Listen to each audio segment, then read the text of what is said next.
welcome to my Audi R8 V10. My friend Evan asked me to give you the top 10 reasons why I love it, and here they are. Number one, this is the car the Cayman should have become. I am a huge Porsche fanboy, and I have always loved the Cayman. It punches way above its class. It's the non-orthodontist loving Porsche.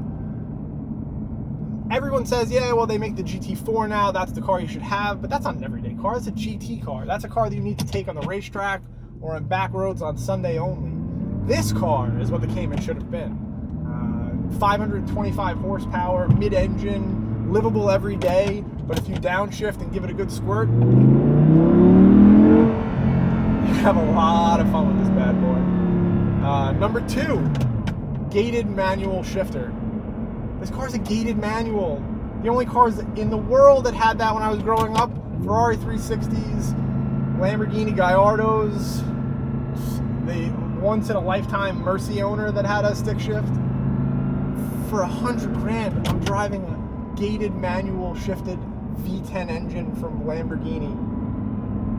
German engineering combined with Italian flair. There is nothing better than a gated shifter. You can hear the click-clacks through that camera. I really hope you can, because it makes every shift so much more enjoyable. The third best reason why I love this car is because of value. A comparable 2010 Gallardo that's stick, you're looking at 160, 170 grand. This car is easily $75,000 less than that right now. You can have all the Lamborghini parts and bits on the inside and the underneath for a fraction of the cost. Number four. Watch this. We were in third. We're gonna push it up into fourth, and now we can whisper.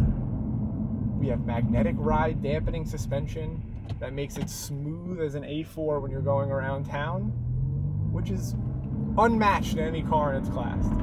When I was cross-shopping this, I was looking at Ferrari 360s, 911 turbos, and the 911 turbo comes close for sure, but the ability to roll around in traffic at very low speeds and not be clunky at all, minivan lets you out, is extremely attractive, because most of the cars in this class don't enjoy that kind of dual behavior, that completely docile car to drive around town and then absolutely just downshift and give it a good squirt, and you're back into fun.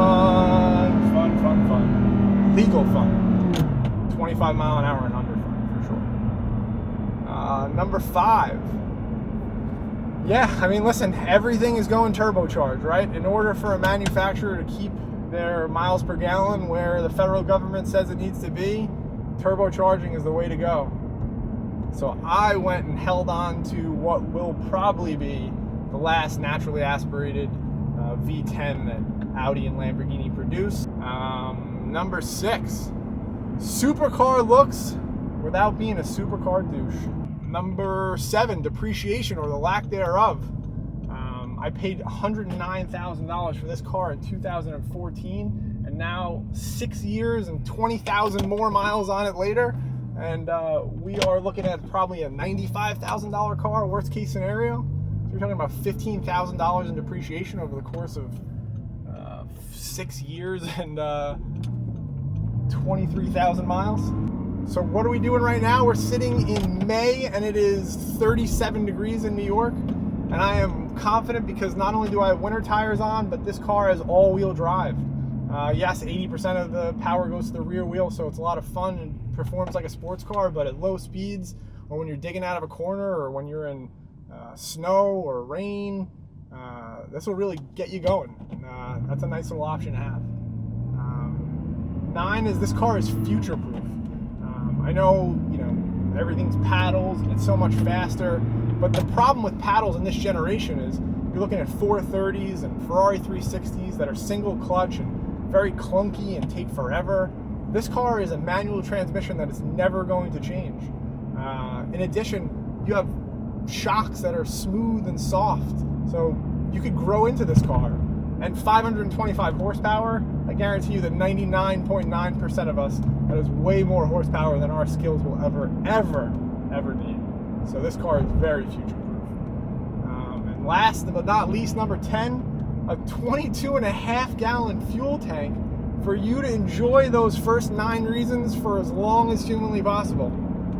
If you're a hyper miler, if you're into that sort of thing, you could probably get close to 20 miles to the gallon. So I'm not really good at math, but that's like 400 mile range.